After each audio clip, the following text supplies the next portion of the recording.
Okay, we have completed SQL, and now in this lecture I'm giving you the idea that how can we use SQL in any programming languages. That is, if you are making some front end or some app which where you are required to use your database, then how you create a connection and how you fetch your data, how you insert your data. So for this purpose, I am using C Sharp and Visual Studio 2022. Okay, the purpose of using C Sharp is that since it is a Microsoft technology, it can easily be integrated with SQL Server, because SQL Server and C Sharp, .NET, all these are from the Microsoft. So Visual Studio has close integration with SQL Server. So this is the intent. So you should have some idea how to make use of these SQL queries within a programming language. So agenda is to use give you the idea about ADO.NET. Basically, ADO.NET is the technology or a library, you can say, from Microsoft, which facilitates communication with the databases. So we'll see how we create connection strings, and then there are different important classes like SQL connection, SQL command, SQL data reader, SQL adapter. These are called data provider classes. And then there are two important snapshot classes, data table and data set. Okay, this lecture has been prepared from an online tutorial. This is .NET tutorials. You'll find that there are various tutorials, and here .NET ADO.NET tutorial is also available. It's a good and simply explained tutorial. So this ADO.NET tutorial has been used, उसको concise करके और lecture में इसको content डाला गया.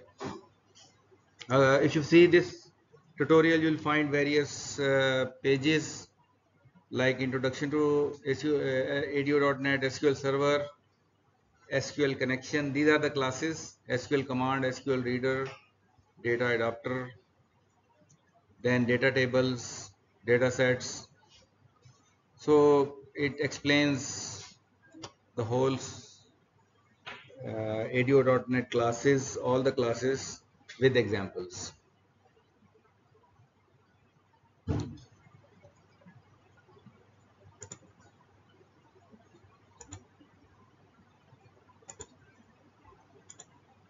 So ADO stands for Microsoft ActiveX Data Object. Active Data Object stands for ADO.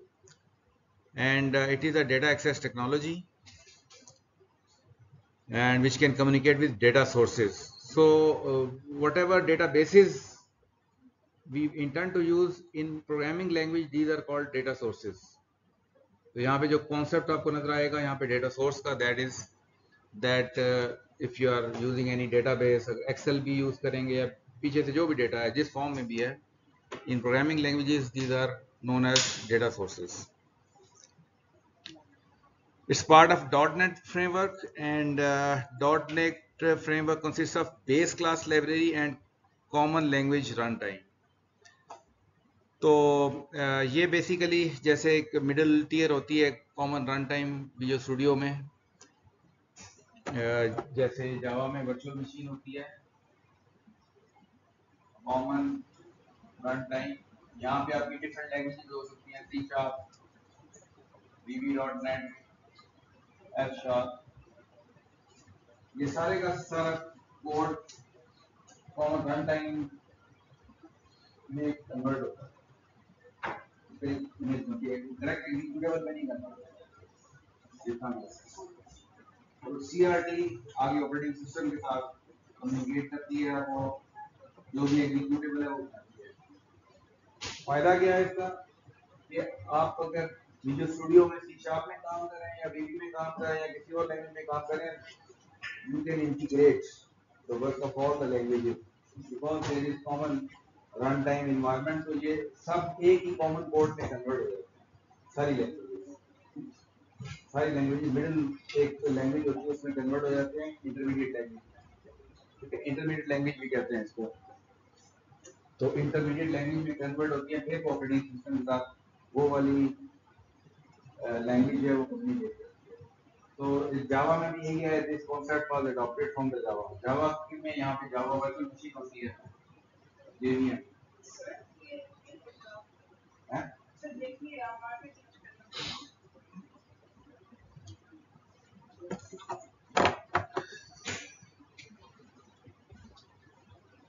कुछ नजर आ रहा है?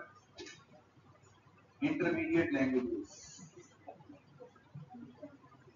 ये मसला ये है कि इन्होंने कनेक्शन ही ना ठीक किया हुआ। यहाँ पे एक्चुअली ये लाइट जलनी चाहिए, ये जलाते हैं तो सारी लाइटें जल जाती हैं।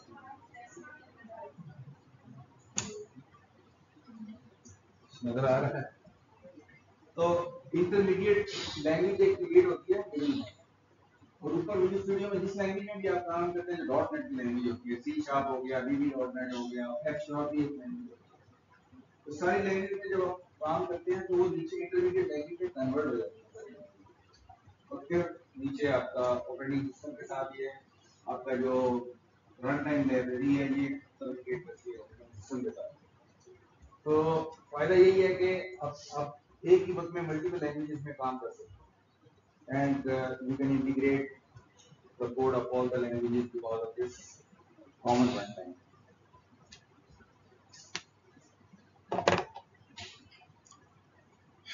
ADO.NET data sources can be SQL Server, Oracle, MySQL, some XML databases, like this. इन सब को data source कहते हैं हम. ADO.NET consists of set of predefined classes that can connect, retrieve, insert, update, delete different operations जो है, recurred operations है, इनको perform कर सकते हैं. जो there are mainly two DLL which are used. One is system data DLL and other one is system XML DLL. अच्छा, जब आप विजुअल स्टूडियो को खोलते हैं और नया प्रोजेक्ट क्रिएट करते हैं तो आपको काफ़ी सारे ऑप्शंस नज़र आते हैं. अगर आप C# की लैंग्वेज फॉर एग्जांपल आप पिक करते हैं, आपको नज़र आएगा डिफरेंट प्रोजेक्ट क्रिएट करने के ऑप्शंस जो आते हैं आपके पास. You will get the option ASP.NET web form application, then ASP.NET MVC application, ASP.NET Web API application, then ASP.NET Core application. तो ये जो चारों हैं ये these are different variations for creating web applications. और इसके बाद डेस्कटॉप एप्लीकेशन के दो वेरिएंट हैं. कंसोल एप्लीकेशन आप बना सकते हैं जिसमें आपने कॉमनली जूनियर सेमेस्टर्स में काम भी किया होगा, और विंडोज एप्लीकेशन बना सकते हैं विच आर डेस्कटॉप एप्लीकेशन. ठीक है जी, तो ये हमारी दो डेस्कटॉप के प्रोजेक्ट्स होते हैं और 4 हमारे प्रोजेक्ट्स होते हैं वेब एप्लीकेशन बनाने के लिए. और जो ADO.NET है it can be use for all the projects. इन सब प्रोजेक्ट्स में आप ADO.NET को यूज कर सकते हैं.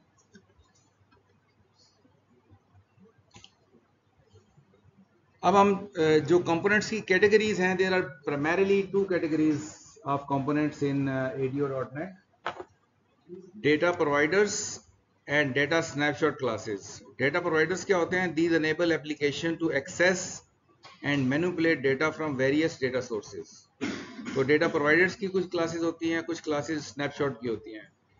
स्नैपशॉट में जो दो इंपॉर्टेंट क्लासेस होती हैं, एक डेटा सेट की क्लास होती है और दूसरी डेटा टेबल की क्लास होती है। स्नैपशॉट क्लासेस का प्राइमरीली पर्पस ये होता है कि आप डेटा फेच करके अपने पास ले आते हैं और फिर आप ऑफलाइन काम कर सकते हैं। ठीक है, आप ऑफलाइन काम कर सकते हैं, आप रिलेशनशिप क्रिएट कर सकते हैं, डिफरेंट जो डेटा आपने फेच किया उनके टेबल्स बना सकते हैं, टेबल्स को रिलेट कर सकते हैं, ज्वाइन कर सकते हैं और इस तरह के कई काम कर सकते हैं। तो दिस इज ग्राफिकल डिपिक्शन। अगर आप ये देखें लेफ्ट साइड पे तो आपको नजर आ रहा है कि these are 3 kinds of .NET applications, console application, Windows या वेब एप्लीकेशंस, और then there are 4 classes of data providers: system data SQL client, system data Oracle client, system data OLEDB client and system data ODBC client. SQL client है, ये SQL server से communicate करने के लिए use होता है। Oracle client is used for communicating with Oracle database DBMS, and OLEDB में आपका एक्सेस आ जाती है और इस किस्म के कोई फ्लेवर्स होंगे तो OLEDB उसके लिए यूज होता है। और फिर ODBC जो है, इट इज अ ड्राइवर जिससे आप कोई भी डेटाबेस कनेक्ट कर सकते हैं। अगर आप MySQL की बात करते हैं या आप कोई और किसी NoSQL की बात करते हैं, तो ODBC के कनेक्टर्स तकरीबन हर किस्म की डेटाबेस के लिए लिखे हुए हैं। तो आप वो पर्टिकुलर ड्राइवर यूज करते हैं ODBC का, जिससे आपने कनेक्ट करना है। आप इवन आप SQL सर्वर को भी ODBC कनेक्टर के थ्रू भी कनेक्ट कर सकते हैं, Oracle को भी ODBC कनेक्टर के थ्रू कनेक्ट कर सकते हैं। तो ये एक कॉमन ड्राइवर होता है ODBC, जिसको कंफर्म करती हैं तकरीबन सारी डेटाबेसेस। तो हर वो डेटाबेस जो आपको डायरेक्ट कनेक्टर अवेलेबल नहीं है, आप you can use ODBC for that. अच्छा, इसके बाद आप ये देखें कि हर जो प्रोवाइडर है, फॉर एग्जांपल SQL क्लाइंट है, उसके प्रोवाइडर की फर्दर 4 क्लासेस होती हैं उसके अंदर: कनेक्शन की class, command class, data reader class and data adapter class. ये जो 4 क्लासेस हैं, these classes are called data provider classes. और फिर डेटा सेट या डेटा टेबल जो होते हैं, these are called snapshot, data snapshot classes. तो एज एन एग्जांपल अगर आप देखें तो कनेक्शन के लिए आपके पास जो 4 वेरिएंट अवेलेबल होंगे, एक SQL कनेक्शन की क्लास होगी SQL सर्वर के लिए, Oracle कनेक्शन क्लास होगी Oracle के लिए, OLEDB कनेक्शन होगी और OLEDB ड्राइवर्स यूज करने के लिए, और ODBC कनेक्शन। तो since we are using SQL server, तो हम जो क्लासेस यूज करेंगे, जिनको हम एक्सप्लोर करेंगे, those are SQL connection, SQL command, SQL data reader, SQL adapter. तो इन 4 क्लासेस को हम एक्सप्लोर करेंगे बिकॉज वी आर डूइंग जो SQL सर्वर से हम कनेक्शन करके, and I will give you some demo and I will explain how we can manipulate the data in a programming language. Any questions so far?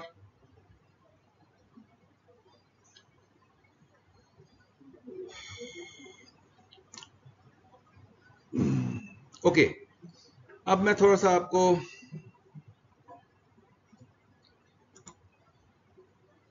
Environment थोड़ी सी बता दूं। For example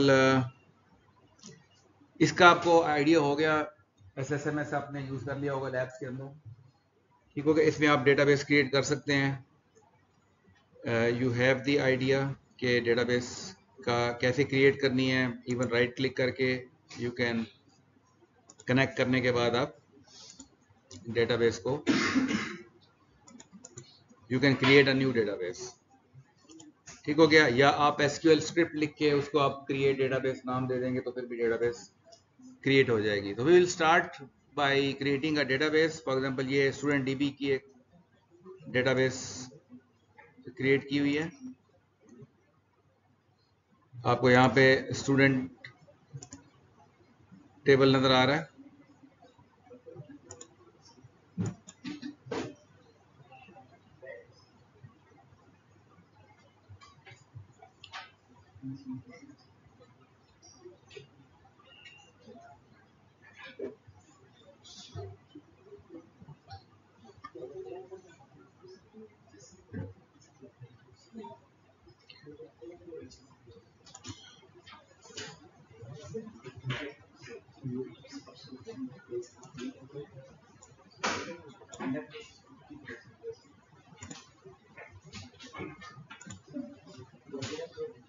अच्छा, इसमें ये सारी आपको अब आइडिया है।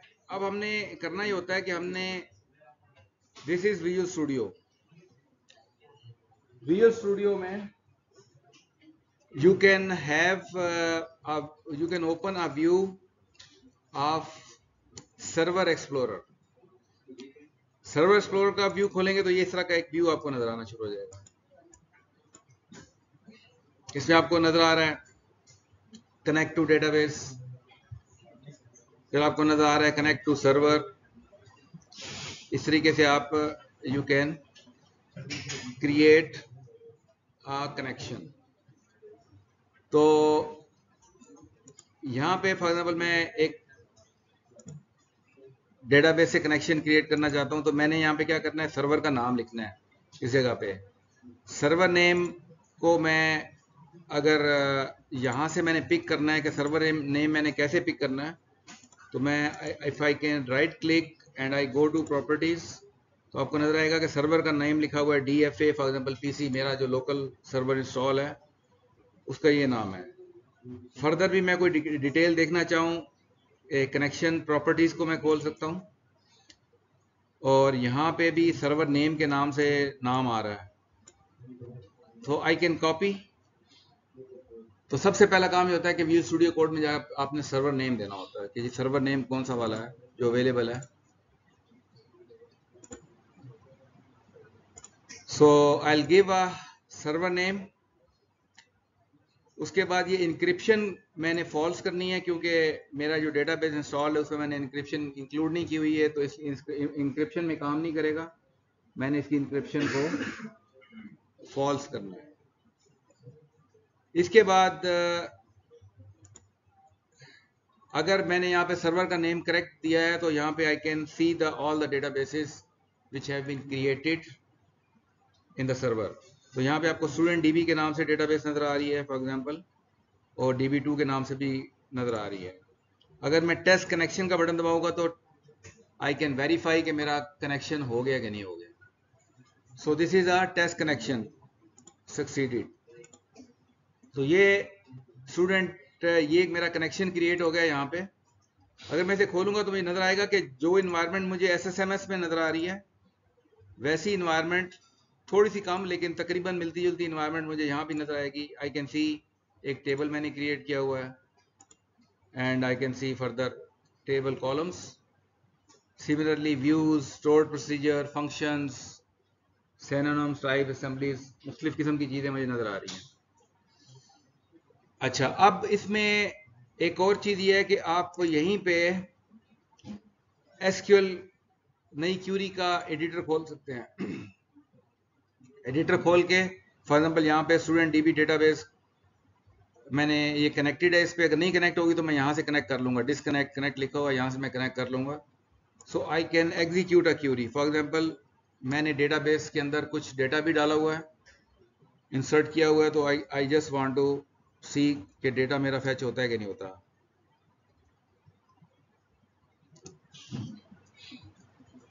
जो मेरा टेबल है, टेबल का नाम स्टूडेंट है। इसके अंदर अगर आप स्टूडेंट DB में देखेंगे तो टेबल का नाम स्टूडेंट है, तो मैंने ये student select star from student कर दिया है। Now I can execute it from here. तो आप देखेंगे कि वही SQL की जो क्यूरी की इन्वायरमेंट है that can also be created in visual studio. That's why हम ये कहते हैं कि जी ये काफी क्लोजली इंटीग्रेटेड है SQL सर्वर विजुअल स्टूडियो के साथ। तो ये पूरा डेटा हमारे पास फेच हो गया है। हम यहाँ से डेटाबेसेस भी क्रिएट भी कर सकते हैं, सारे इंसर्ट अपडेट सारे ऑपरेशंस यहाँ पे हम रन टाइम में एडिटर विंडो के अंदर क्यूरी एडिटर में ये सारे काम कर सकते हैं। इसके अलावा अगर आप ये देखें कि जब मैं यहाँ पे क्लिक करता हूँ इसके कनेक्शन पे, तो I get some properties on the right side. ये यहाँ पे देखेंगे तो यहाँ पे कनेक्शन स्ट्रिंग बेसिकली नजर आ रही है मुझे। Data source DFA-PC, data source में सर्वर का क्या नाम है। इनिशियल कैटलॉग का मतलब है कि डेटाबेस कौन सी यूज कर रहा हूं मैं, for example student DB database इस वक्त सिलेक्टेड है, यहाँ पे नजर आ रहा है आपको। इसके बाद है इंटीग्रेटेड सिक्योरिटी ट्रू, इसका मतलब ये है कि मैंने विंडोज की सिक्योरिटी जो है, एसक्यूएल सर्वर में दो तरह की सिक्योरिटी होती है, एक है कि आप यूजर नेम पासवर्ड अपना दें हर दफा, एक है कि विंडोज की जो यूजर नेम पासवर्ड है वो यूज करें। तो जो विंडो का यूजर नेम पासवर्ड ने का यूज करने का मैकेनिज्म होता है, that is known as integrated security. अगर ट्रू कर देंगे तो it is going to pick your Windows user name password, आपको अलग से यूजर नेम पासवर्ड देने की जरूरत नहीं है। तो जनरली डेवलपमेंट इन्वायरमेंट में हम इंटीग्रेटेड सिक्योरिटी पे काम करते हैं। उसके बाद इंक्रिप्शन फॉल्स नजर आ रही है आपको, तो ये इंपॉर्टेंट स्ट्रिंग है। इस स्ट्रिंग को आप कंट्रोल A करके सिलेक्ट ऑल करके तो आप कंट्रोल C कॉपी कर लेंगे, क्योंकि ये जो कनेक्शन स्ट्रिंग है, जब आप प्रोग्रामिंग करेंगे तो वहां पे आप कनेक्शन स्ट्रिंग ये वाली यूज करेंगे। ये कनेक्शन स्ट्रिंग जो है, इसके जरिए आपका कनेक्शन क्रिएट होगा डेटाबेस से, and then you can further work on your model.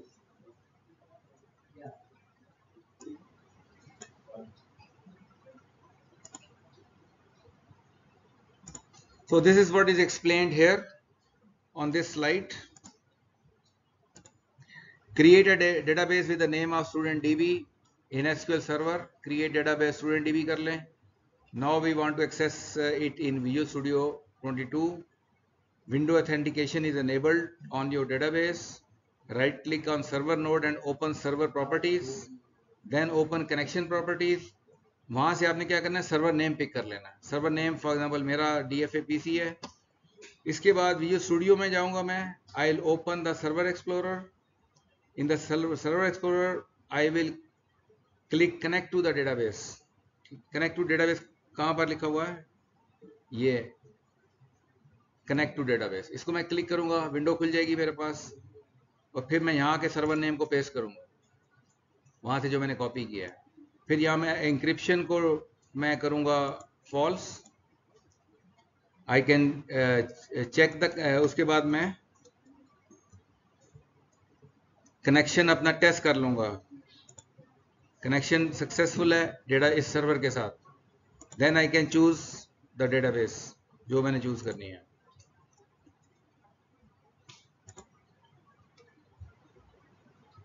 Copy server name and set encryption to false, and then select appropriate database and test the connection.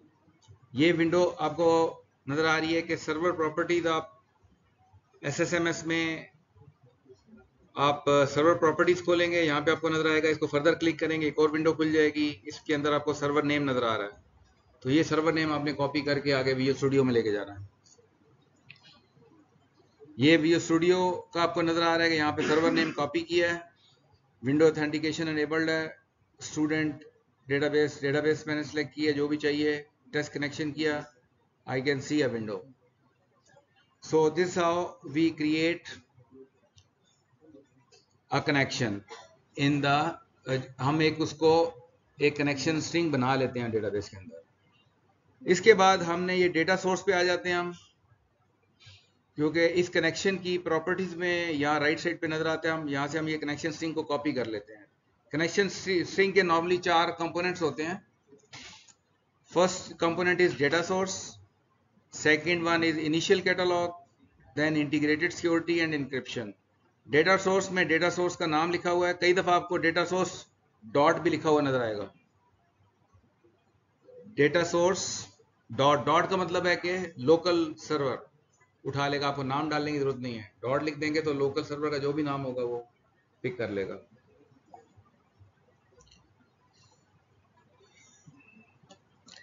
Initial catalogue means database कौन सी use करनी है वो नाम दिया हुआ है, student DB है। Integrated security true का मतलब है कि विंडो ऑथेंटिकेशन आप यूज कर रहे हैं, इंक्रिप्शन इज फॉल्स। अच्छा जी, now will start exploring each class one by one. पहली क्लास में that is SQL connection class.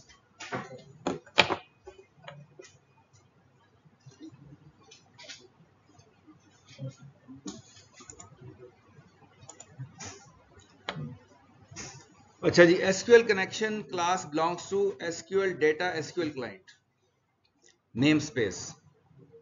तो ये आप जब फर्स्ट टाइम करेंगे तो ये आपको इसको एरर आएगी, लेकिन आपको इसका जो प्लगइन है वो इंस्टॉल करना पड़ेगा, सिलेक्ट करना पड़ेगा।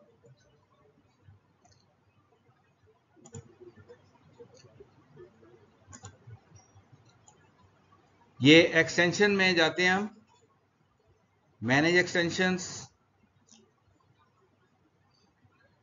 और मैनेज एक्सटेंशंस के अंदर नहीं, ये नहीं,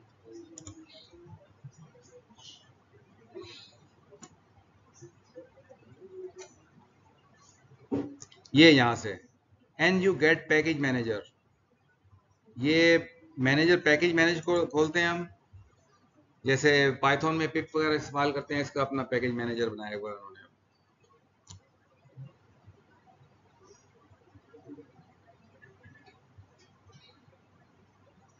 ये कंसोल खुल गया, कंसोल नहीं खोलना हमने।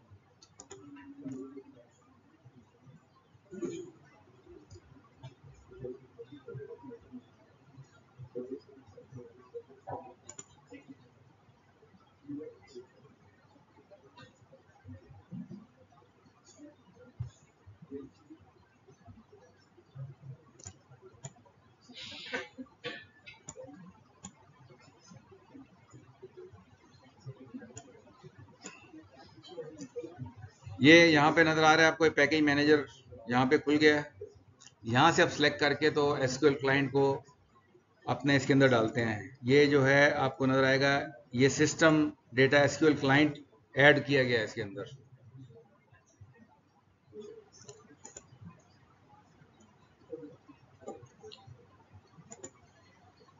अच्छा जी, इसमें ये एसक्यूएल कनेक्शन क्लास का पर्पस होता है कि you have to establish the connection. Connection does not close implicitly.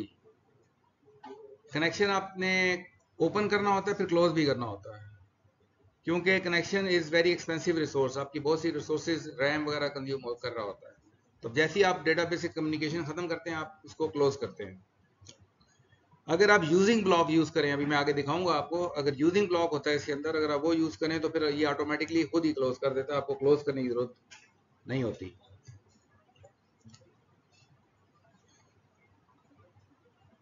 अब एसक्यूएल कनेक्शन क्लास के 3 कंस्ट्रक्टर होते हैं, you can use any one of these. ये आपको नजर आ रहा है, एक फर्स्ट वन इज पैरामीटरलेस कंस्ट्रक्टर, आप ये यूज कर सकते हैं, या आप ये सिंगल पैरामीटर कनेक्शन स्ट्रिंग वाला कंस्ट्रक्टर यूज कर सकते हैं। अगर आपने कनेक्शन स्ट्रिंग पहले तैयार कर ली है तो आप ये यूज कर सकते हैं। और एक कनेक्शन है, अगर आपने कनेक्शन स्ट्रिंग और क्रेडेंशियल, अगर आपने यूजर नेम पासवर्ड देना है साथ, तो फिर आप ये क्रेडेंशियल वाला कंस्ट्रक्टर यूज कर सकते हैं। तो as per your choice you can use any of the constructor to create the connection.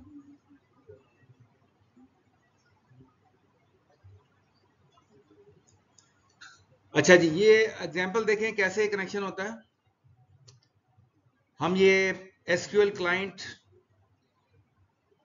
को यूज कर रहे हैं, इसके अंदर इसकी जो लाइब्रेरी है, और उसके बाद हम न्यू एसक्यूएल कनेक्शन से हम ऑब्जेक्ट क्रिएट कर रहे हैं, एसक्यूएल कनेक्शन का with the name of connection. और उसके बाद कनेक्शन की एक कनेक्शन स्ट्रिंग की प्रॉपर्टी है, उसको हम सेट कर रहे हैं। भाई वो जो स्ट्रिंग हमने कॉपी की है, वो स्ट्रिंग हम यहाँ पे पेस्ट कर देंगे, तो कनेक्शन की कनेक्शन स्ट्रिंग प्रॉपर्टी सेट हो जाएगी, जिसके अंदर डिफरेंट वैल्यूज हैं। और उसके बाद आप सिंपली आप कनेक्शन डॉट ओपन करेंगे तो कनेक्शन ओपन हो जाएगा डेटाबेस के साथ। तो इट्स सिंपल। इसके बाद you will perform certain task, और टास्क के बाद एंड पे आप क्या करेंगे, कनेक्शन डॉट क्लोज कर देंगे, तो कनेक्शन विल बी क्लोज्ड। ये पीछे जो तीनों बैठे हैं, हेलो, आगे आ जाओ, तीनों आगे आ जाओ।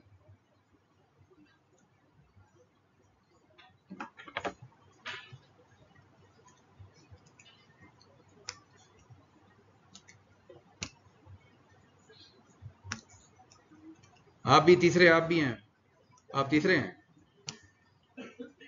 काउंटिंग आती है ना आपको?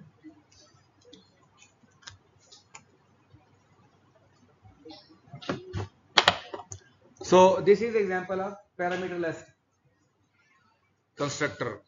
Second example देखें आप, जिसमें आप कनेक्शन स्ट्रिंग डायरेक्टली इंस्टेंशिएशन में आप पास कर सकते हैं. For example here this is new SQL connection, I am passing the connection string. तो कनेक्शन स्ट्रिंग मैंने क्या किया कि एक स्ट्रिंग वेरिएबल में डाल दिया है and I am passing this variable. So this how my connection is being created. Similarly मैं डायरेक्ट स्ट्रिंग भी इसके अंदर डाल सकता हूं.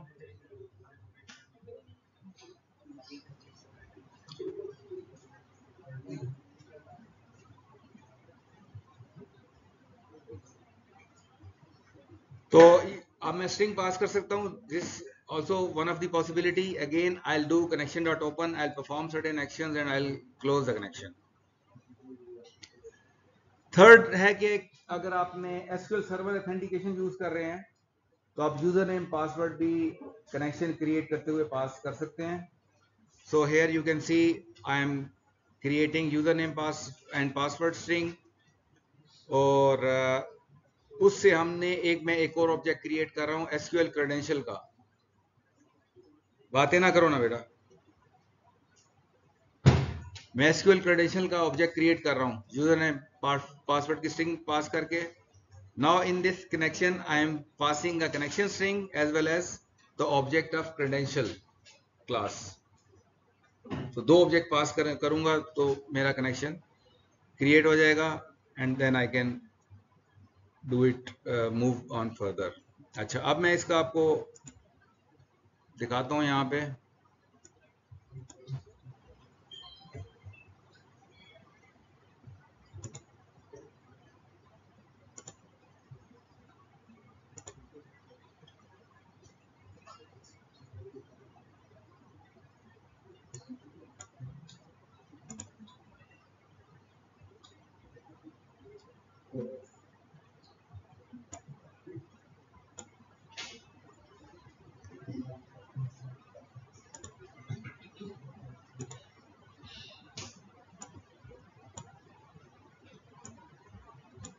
ये छोटा सा कोड नजर आ रहा है आपको कि क्लास है फॉर एग्जांपल कनेक्शन डेमो है. इसके अंदर मेन मेथड है which is the entry point for the application.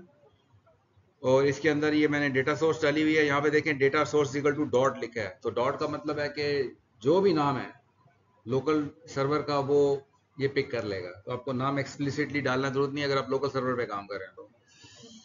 तो ये स्ट्रिंग क्रिएट हो रही है and then I am passing this string to the connection. तो कनेक्शन का ऑब्जेक्ट बन जाएगा, कनेक्शन ओपन हो जाएगा and there will be a write line connection established. Let me run it in debug mode.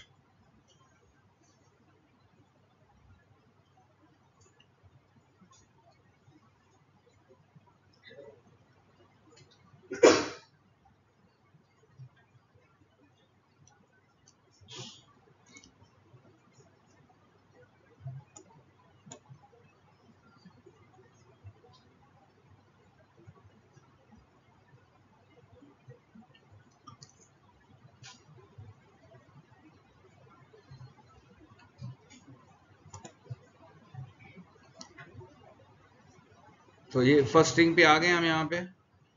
Here I am creating a string object. तो ये आप देखेंगे कनेक्शन स्ट्रिंग बन गई है मेरे पास. अब मैं यहाँ पे एक यूजिंग ब्लॉक यूज कर रहा हूँ. तो यूजिंग ब्लॉक का फायदा ये होता है कि आपको एक्सप्लिसिटली कनेक्शन क्लोज नहीं करना पड़ता. तो ये एक एडेड एडवांटेज है कि आप यूजिंग ब्लॉक के अंदर आप लिखते हैं कनेक्शन को.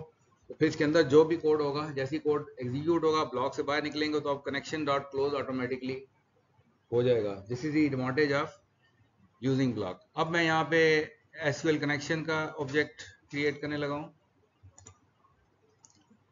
सो यू कैन सी कौन के नाम से ऑब्जेक्ट क्रिएट हो गया है.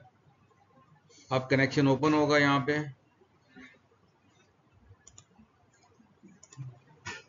and then I'll get a right line here.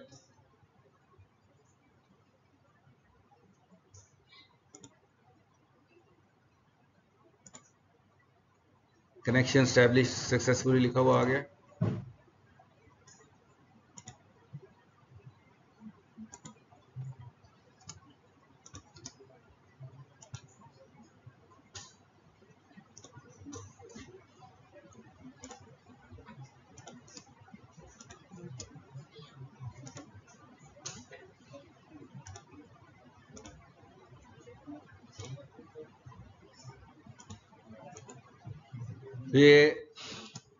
तो ये छोटा सा कोड है just for creating the connection.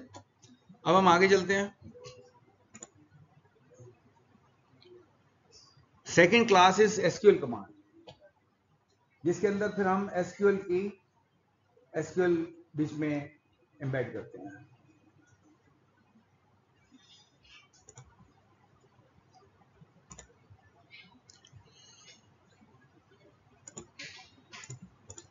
ADO.NET SQL command in C# is used to store and execute the SQL statements. अच्छा, इसके आपको नजर आएंगे it has 5 constructors and you can use any of these constructors as per your अपनी सहूलत के मुताबिक कोई भी आप यूज कर सकते हैं। So we'll see examples of first 3 constructors. एक SQL command है जिसमें कोई पैरामीटर नहीं है, एक में कमांड टेक्स्ट का पैरामीटर है और एक में कनेक्शन का ऑब्जेक्ट पास करेंगे और साथ कमांड टेक्स्ट का ऑब्जेक्ट पास करेंगे। So इसके लिए हम क्या करेंगे, पहले एक टेबल क्रिएट कर लेंगे, उसके अंदर ये टेबल इस नाम से क्रिएट किया हमने। इसके बाद ये कुछ भी are going to insert few values in the table, ये आप एग्जीक्यूट कर लेंगे तो आपका कुछ डेटा फिल हो जाएगा टेबल में से। Now this is the first kind of constructor.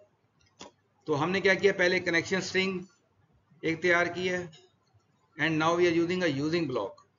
आपको नजर आ रहा है यूजिंग ब्लॉक यहां से शुरू हो रहा है यहां तक, और यूजिंग ब्लॉक के अंदर हम कनेक्शन का ऑब्जेक्ट क्रिएट कर रहे हैं। कनेक्शन का ऑब्जेक्ट क्रिएट होने के बाद अब यहाँ पे जो है कनेक्शन का ऑब्जेक्ट क्रिएट कर रहे हैं हम। इसके बाद हमने इसमें स्ट्रिंग पास कर दिया साथ ही कनेक्शन के ऑब्जेक्ट में। Now here we are creating the object of SQL command. SQL command का ऑब्जेक्ट बन गया। फिर हमने एसक्यूएल कमांड की कमांड टेक्स्ट प्रॉपर्टी को सेट कर रहे हैं with SQL statement. Command text की प्रॉपर्टी को फॉर एग्जांपल हम सेट कर रहे हैं select स्टार फ्रॉम स्टूडेंट, और उसके बाद कमांड की कनेक्शन की प्रॉपर्टी को हम ये जो ऊपर कनेक्शन क्रिएट किया है ये कनेक्शन का ऑब्जेक्ट इसको पास कर देंगे। इसका मतलब है now this command is ready for execution. इसको हमने कनेक्शन भी बता दिया है और इसको हमने स्टेटमेंट भी दे दी है जो एग्जीक्यूट करनी है। सो बेसिकली हम क्या करेंगे, कमांड के ऑब्जेक्ट को तैयार कर रहे हैं। तो हमने 3 स्टेप्स में इसको तैयार किया। Now we are opening the connection, connection dot open से कनेक्शन ओपन कर रहे हैं। कनेक्शन ओपन करके उसके बाद हम कमांड ऑब्जेक्ट में एग्जीक्यूट रीडर का मेथड एग्जीक्यूट कर रहे हैं। ये 3 तरह के मेथड होते हैं, execute reader, execute non query, execute scalar. इसको मैं आगे डिस्कस करूंगा इन तीनों में क्या फ़र्क है। बहरहाल इस वक्त हम एग्जीक्यूट रीडर मेथड इसका कॉल कर रहे हैं। इससे क्या होगा कि ये आपको पता है select स्टार फ्रॉम स्टूडेंट है, इसमें जो भी डेटा होगा वो आप फेच कर सकते हैं, लेकिन ये डेटा एक ही गो में फेच नहीं करता। रीडर जो है ये 1 by 1 row by row data fetch कर रहा होता है। तो ये रीडर का कनेक्शन बनने का मतलब ये नहीं है कि डेटा पूरा आ गया है। इसके बाद आपको वाइल लूप लगाना पड़ता है या कोई भी लूप लगाना पड़ता है। उस लूप में आपने इसकी रीड मेथड यूज करते हैं, रीडर का रीड मेथड यूज करते हैं। जब रीड मेथड यूज करते हैं तो ये फिर रो वाइज फेच करता है डेटा को, रो बाई रो डेटा फेच करेगा। और उस डेटा को जब आप फेच कर लेंगे तो उस डेटा को फिर आप बाय कॉलम नेम या बाय इंडेक्स नेम आप प्रिंट करवा सकते हैं, या आगे फर्दर यूज करना है तो यूज कर सकते हैं। तो this is the name column, row का नेम कॉलम है, फिर ये ईमेल कॉलम है और मोबाइल कॉलम है। जी हाँ, एग्जीक्यूट रीडर मेथड है।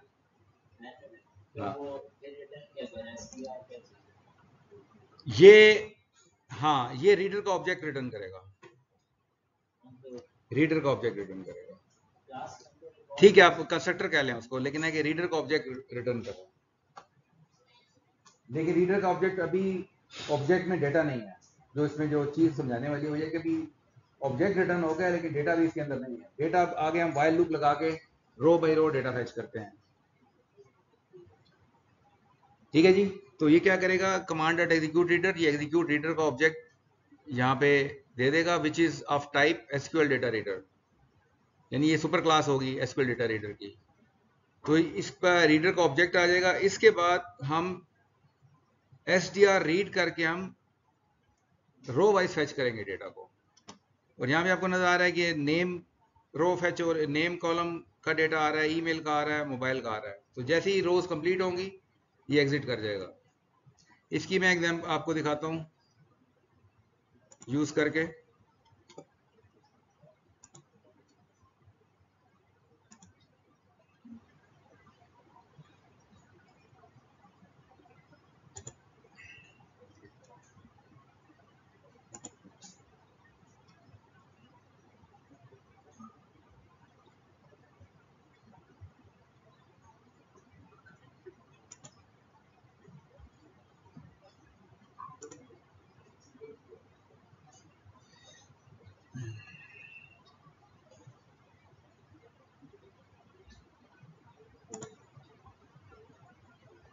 ये मैं डिबग मोड में चलाता हूँ इसको।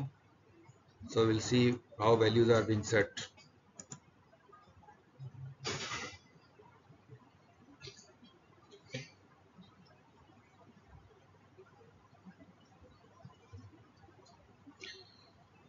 तो हमने क्या किया है, यहाँ पे ये मेन मेथड है हमारा। मेन मेथड में पहले हमने ये स्ट्रिंग हमने तैयार कर लिया, कनेक्शन स्ट्रिंग। उसके बाद हमने कनेक्शन का ऑब्जेक्ट क्रिएट कर रहे हैं बाय यूजिंग ब्लॉक के अंदर। अब हमारे पास कनेक्शन का ऑब्जेक्ट अवेलेबल है और कनेक्शन स्ट्रिंग अवेलेबल है। सो हेयर हम क्या करें कि एसक्यूएल, ये हम एसक्यूएल कमांड का में यहाँ दो पैरामीटर हैं इसके। एक हमने एसक्यूएल की स्ट्रिंग पास कर दी है और दूसरा हमने कनेक्शन का ऑब्जेक्ट पास कर दिया है। तो इससे क्या होगा कि हमारा एसक्यूएल कमांड का ऑब्जेक्ट तैयार हो जाएगा। So let's move to the next line. अब ये मेरा जो है कमांड का ऑब्जेक्ट तैयार हो गया है। Now here I am opening the connection. Connection open हो गया मेरा। उसके बाद मैं SDR में अभी नल है, देखें SDR अभी नल है। मैं अब कमांड का ऑब्जेक्ट बना हुआ है, एग्जीक्यूट रीडर करूंगा तो इसके अंदर ऑब्जेक्ट आ जाएगा। तो ये SDR का ऑब्जेक्ट भी तैयार हो गया। अब मैं यहां पे क्या करूंगा कि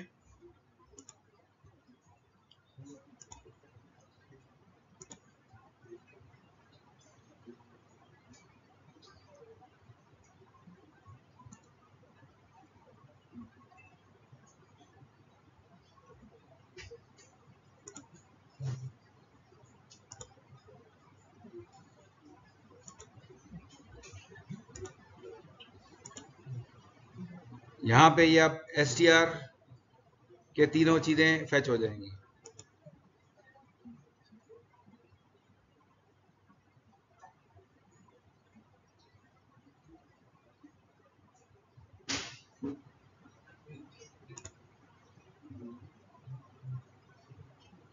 let me execute it without debug mode. मैं देख लूं जरा। अच्छा, डीबग मोड में ये चीजें आ रही हैं इसकी, ठीक है। विदाउट डीबग मोड सारी चीजें फेच कर रहा है line by line. Debug mode में कुछ एरर दे रहा है, लेकिन है कि क्या होगा कि इसको जब हम एग्जीक्यूट करेंगे तो ये नेम, ईमेल, ये सारा लाइन बाय लाइन फेच करके इसको प्रिंट कर देगा। ठीक है जी, इसको मैं एक दफा दोबारा आपको रन करके दिखाता हूँ। तो ये तीन वैल्यूज हैं, name, email address and mobile number. These are being fetched.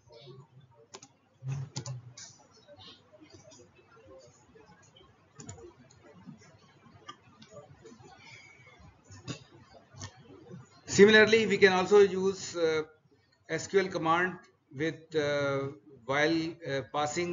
आप कंस्ट्रक्टर जब क्रिएट करते हैं उसी वक्त आप इसको SQL पास कर सकते हैं। तो इस तरीके से भी काम हो सकता है। उसके बाद जो तीसरा इसका है ऑप्शन ये है कि आप टेक्स्ट भी पास कर दें और कनेक्शन ऑब्जेक्ट भी पास कर दें। सो command object will be prepared और उसके बाद इसको फर्दर आप एग्जीक्यूट कर सकते हैं। क्या परेशानी है यार आपको, क्या मसला है? हाँ?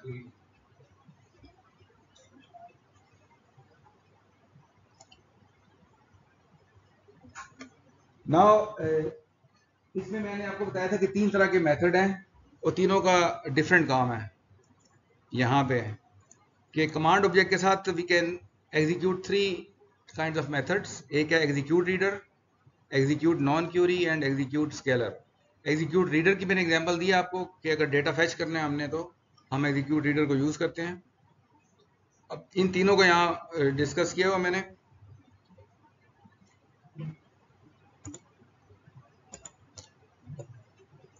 When a TSQL statement or stored procedure returns more than a single value, then you have to use execute reader. One of the example is select star from student. अगर आपको पता है कि आपका डेटा मल्टीपल रोज या multiple कोई table पूरे का पूरा रिटर्न कर रहा है तो आपने एग्जीक्यूट रीडर को यूज करना है। अगर आप समझते हैं कि कोई एक सिंगल वैल्यू रिटर्न होगी आपकी, फॉर एग्जांपल आप सेलेक्ट काउंट फ्रॉम स्टूडेंट करेंगे तो स्टूडेंट रोज का काउंट आ जाएगा, तो रो काउंट एक वैल्यू है।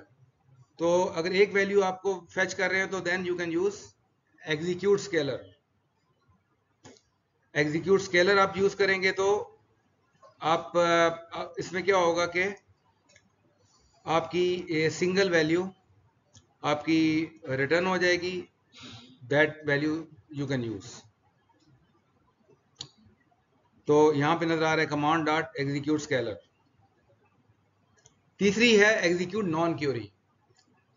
अगर आपने इंसर्ट, अपडेट और डिलीट ये तीन कमांड यूज करनी है जिसमें you are not expecting any something to be return back, क्योंकि इंसर्ट में भी आपने टेबल में कुछ इंसर्ट करना है, अपडेट में भी टेबल में अपडेट्स करनी है, डिलीट टेबल को डिलीट करना है, आपने डेटा फेच नहीं कर रहे वापस। तो उस इन तीनों कमांड्स के लिए आपने फिर एग्जीक्यूट नॉन क्यूरी का मेथड यूज करना है। फॉर एग्जांपल इंसर्ट की कमांड देखें, न्यू एसक्यूएल कमांड, आपने कमांड उसके अंदर डाल दिया है और अब आप इसके अंदर क्योंकि इंसर्ट की एसक्यूएल है तो आप command dot execute non query कर रहे हैं। ये जो है ये नंबर ऑफ रो रिटर्न करता है। ये जो नॉन क्यूरी है ये number of rose affected return करता है which is an integer value. तो इसलिए आप अगर चाहें तो दैट वैल्यू, उस वैल्यू को आप पिक कर सकते हैं किसी इंटीजर वेरिएबल के अंदर, और देन यू कैन यूज, या आप कोई शो कर सकते हैं कि जितनी रोज इफेक्ट हुई हैं। इस तरीके से आपको अपडेट की कमांड नजर आ रही है। अपडेट कमांड के लिए भी आप एग्जीक्यूट नॉन क्यूरी यूज करेंगे और नंबर ऑफ रोज जो होगी, नंबर ऑफ वैल्यू रोज वो रिटर्न हो जाएंगी आपको। Similar is the case for the delete command.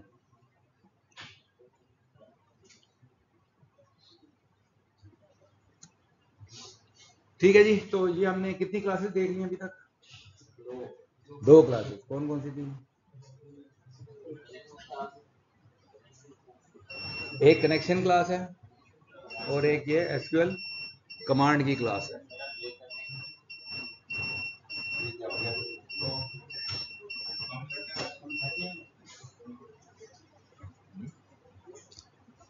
वो यूपीएस का पीछे से ऑन नहीं किया हुआ था, पावर ब्रेक।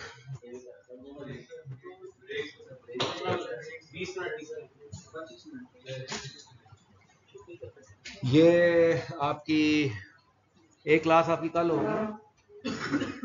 ऐसी है, किसने मुझे फोन किया था? आपने फोन किया था? क्लास को भी बता दिया था आपने? आपकी जो कल गुजरे हुए कल की क्लास अब आने वाले क्लास में होगी। टाइम ये बता रही थी कितने, 1:10 बताया आपने कि 2 बताया था? हाँ हाँ, 1:30।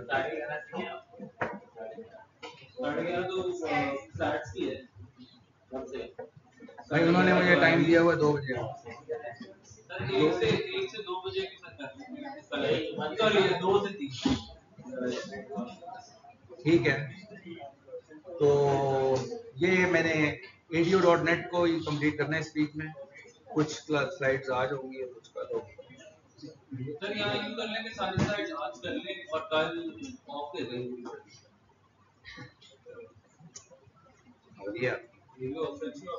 फिर आप बीच में बातें शुरू कर देते हैं और मसले मसाइल हैं। नहीं सर, आप पढ़ाई सर आज की बात करें। क्यों भाई, इसकी बातें हु एग्रीज विद हिम?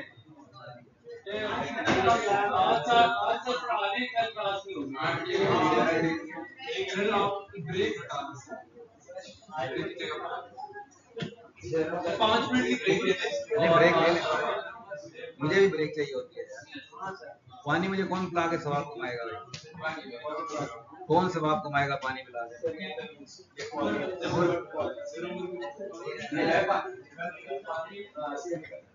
देखो जज़ाकल्लाह, क्या बात है, लगा लो झूठा तो नहीं हो जाएगा। देखो गिलास क्या गिलास बस गुजारा कर ले।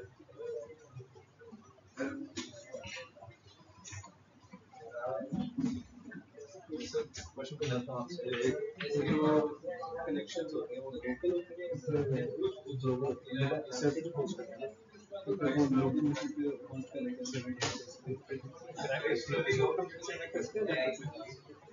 हाँ हाँ ठीक है। तो इसके सेकंड वो कर सकते हैं, लेकिन होता ही है ना कि आपने आपका आप जब वेब बेस्ड एप्लीकेशन बना रहे हैं तो वो आपने आमतौर से आपके सर्वर मशीन अलग होती है, लेकिन सेम पे भी रख सकते हैं। तो अगर सेम भी होगा तो फिर तो ये स्ट्रीम यूज हो जाएगी, लेकिन आप नेटवर्क पे कर सकते हैं, सिर्फ सेपरेट आपको एग्जांपल इसकी भी सेकंड मशीन है जो ईबल कर रहे थे, फिर वो हमने कनेक्शन स्टार्ट की थी लेकिन वो एरर आना नहीं चाहिए था, पता नहीं मैं आई थिंक वो टाइम आउट नहीं हो गई थी कनेक्शन, क्योंकि वो आप पॉज अपने कोड पॉज किया था। मैं सारा ये तो टेस्ट करके आया हूँ अपने ऑफिस में, लेकिन आगे तो मैं करूँगा दिन कॉल के दौरान की पॉज हो गई हो जाना चाहिए था। ऐसे देख लेता हूँ दोबारा। Let me try once again. ये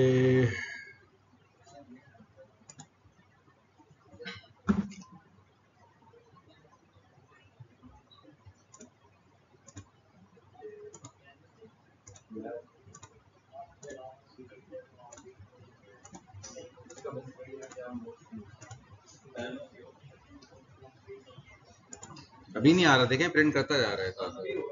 वो उसका कोई हो गया होगा, मैं सारा कोड टेस्ट करके सारा फिर मैं आया क्लास में। चल रहा है कोड ही सारा।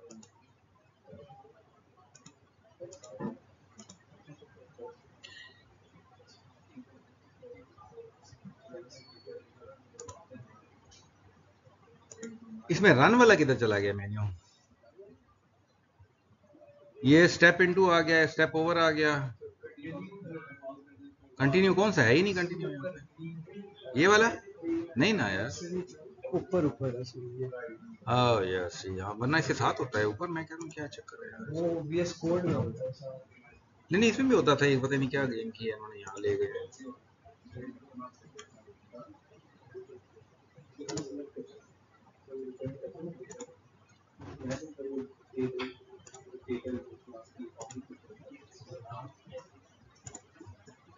ये आ गया था।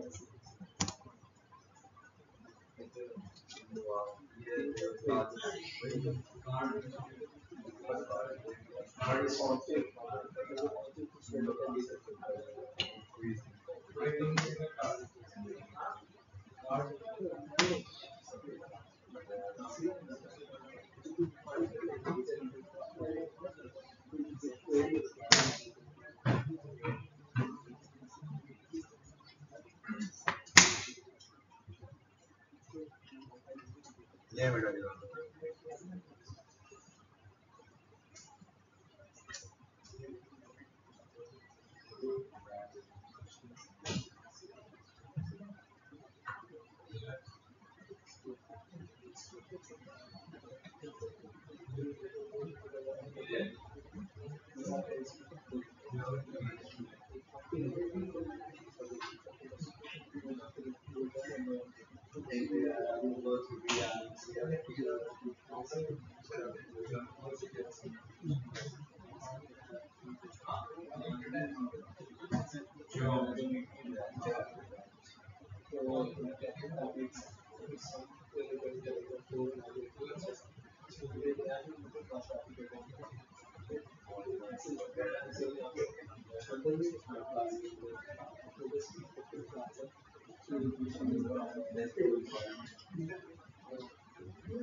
चलें जी, शुरू करें। बुला लें।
अच्छा जी,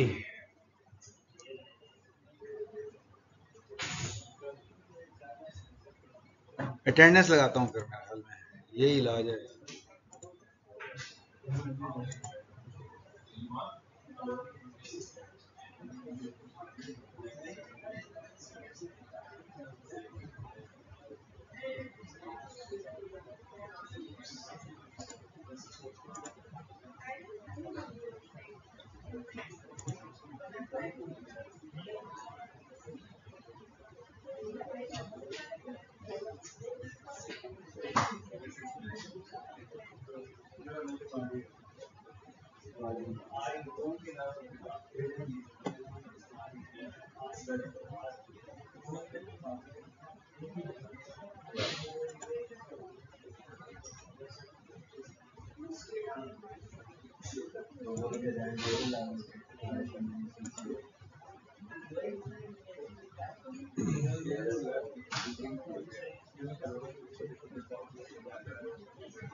हाँ जी, अब्दुल अरहम,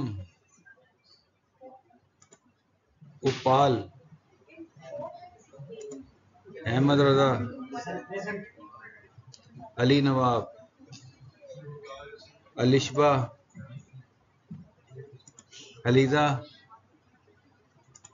बदर, एमन नदीम, एमन इश्तियाक, फैजान, फातिमा,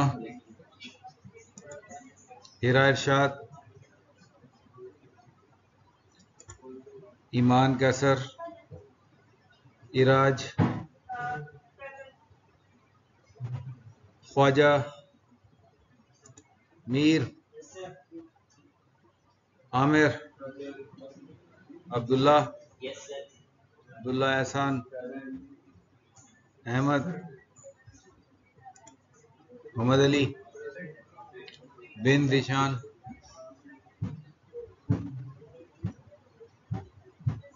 हसन जावेद, राफे, सैफ,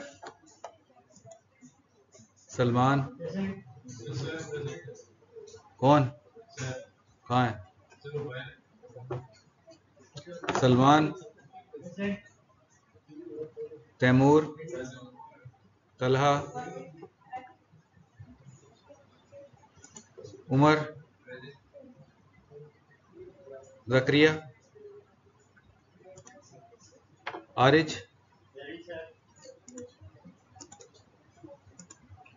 कमर, रबाहा, सीरत,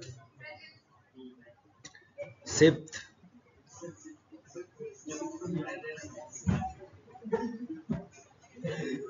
ओन, हाँ जी, ओन है कि नहीं यार, को मुंह से बोला करो ना।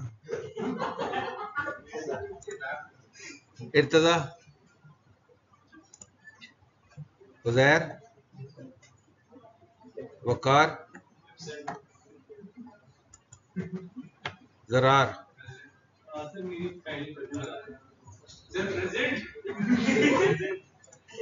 कोई नहीं बाजी, वो लेट आया है।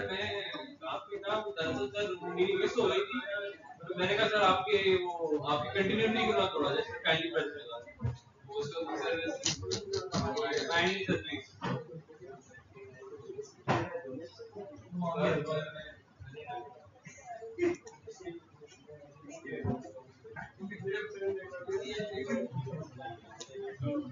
लगा।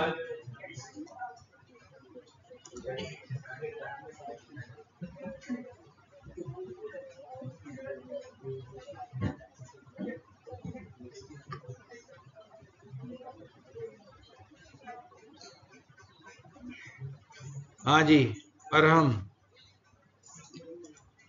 अब्दुल्ला, उपल, अहमद रजा, अली नवाब, अलिशबा, अलीजा,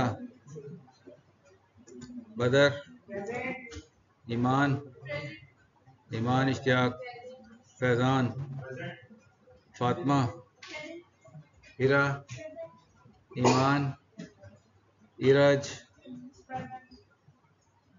ख्वाजा, मीर, आमिर, अब्दुल्ला, अब्दुल्ला एहसान, अहमद, मोहम्मद अली, बिन रिशान नहीं है, हसन, राफे, सैफ, सलमान, तैमूर, तलहा, उमर, कौन, ज़करिया, ज़करिया, नवाब, कमर, रबाहा, सीरत, सिब्त, ओन, इर्तजा, उज़ैर, वकार, ज़रार, आप ज़रार हैं?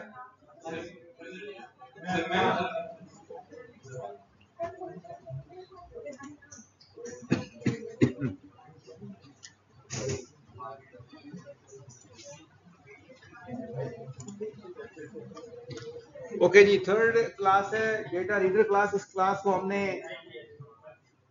हमने यूज किया है, पीछे एग्जाम्पल में भी यूज किया है। इसको हम थोड़ा सा ज्यादा इसकी डिटेल देख लेते हैं, क्या कैरेक्टरिस्टिक्स हैं, फीचर्स हैं इस क्लास के।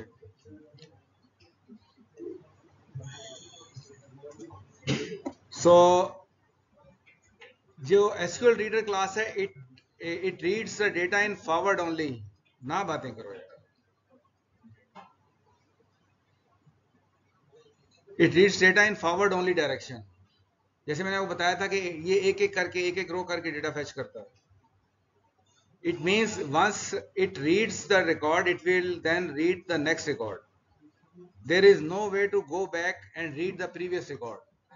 जब एक दफा आप आगे आ जाएंगे तो फिर आप पीछे नहीं जा सकते। तो आपने जब डेटा रीड कर लेना है तो उसके बाद आपने वाइल लूप में जाके तो उसको फिर आप जब आप रीड दोबारा करेंगे तो फिर अगला रिकॉर्ड उठाएगा, तो आप वापस नहीं जा सकते। दैट्स वाई इसकी जो फीचर है, इंपॉर्टेंट फीचर ये है कि it is a forward only connection. SQL data reader is a connection oriented, यानी कनेक्शन ओरिएंटेड का मतलब यह है कि कनेक्शन का एस्टेब्लिश होना जरूरी है। अगर कनेक्शन टाइम आउट कर गया या कोई और मसला हुआ तो फिर ये काम नहीं करेगा। It's a connection oriented, it requires an open and active connection. तीसरी चीज ये है कि it is a read only. इसका मतलब यह है कि आप डेटा सिर्फ रीड कर सकते हैं, आप डेटा टेबल में जाकर डेटाबेस में इसके जरिए चेंज नहीं कर सकते। इसीलिए इसमें रीडर की टर्म यूज हो रही है, एसक्यूएल डेटा रीडर। ये डेटा रीड कर सकता है, डेटा डेटाबेस के अंदर चेंज नहीं कर सकता। You also need to open and close connection explicitly. अगर यूजिंग ब्लॉक यूज करेंगे तो फिर हमें ओपन तो एक्सप्लिसिटली करना पड़ेगा, लेकिन क्लोज यूजिंग ब्लॉक जैसे ही बाहर निकलेगा वहां से स्कोप से तो ये क्लोज हो जाएगा। तो यहां पे हमने देखा था कि you can not create instance of SQL reader using the new keyword. ये जो रीडर का ऑब्जेक्ट है, न्यू कीवर्ड से आप नहीं क्रिएट कर सकते। इसका तरीका यह है कि आप कमांड ऑब्जेक्ट का जब एग्जीक्यूट रीडर को मेथड कॉल करते हैं तो उससे इसका ऑब्जेक्ट क्रिएट होता है, रीडर का object. So in order to create instance of SQL reader you will call the appropriate execute reader method. और ये यहाँ पे आपको एग्जांपल नजर आ रही है, कमांड डॉट एग्जीक्यूट रीडर। तो यहाँ से क्या होगा कि जो एसक्यूएल रीडर की क्लास क्रिएट हो जाएगा, ऑब्जेक्ट क्रिएट होगा, न्यू कीवर्ड यूज नहीं करते इसके अंदर।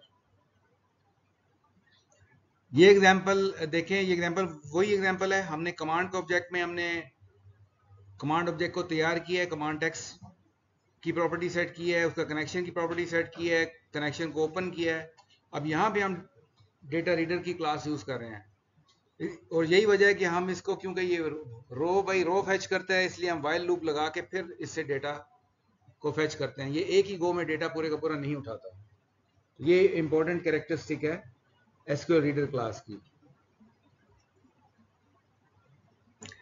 आपका जब डेटा फैच करते हैं तो आप बाय नेम, कॉलम नेम के साथ भी फैच कर सकते हैं और बाय इंडेक्स्ड वैल्यू उसके साथ भी फैच कर सकते हैं।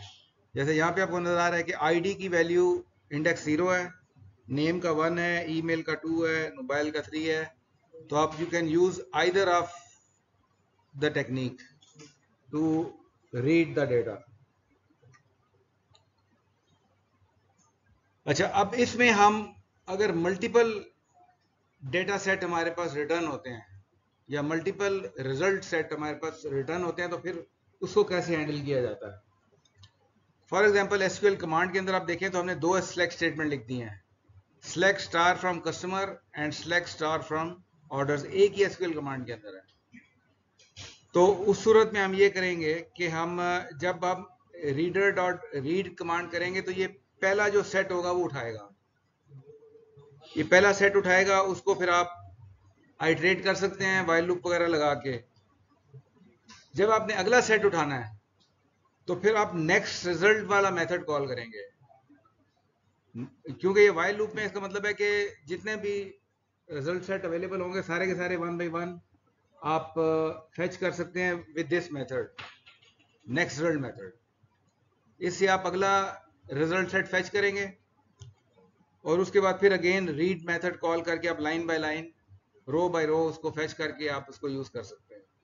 सो दिस इज हाउ, अगर आपने मल्टीपल रिजल्ट सेट आपके पास हो रहे हैं तो इस तरह रीडर को यूज करेंगे जैसे ये बताया। Any question? अगर 3 सेट होंगे तो क्या करेंगे, यही कोड काम करेगा या नहीं करेगा?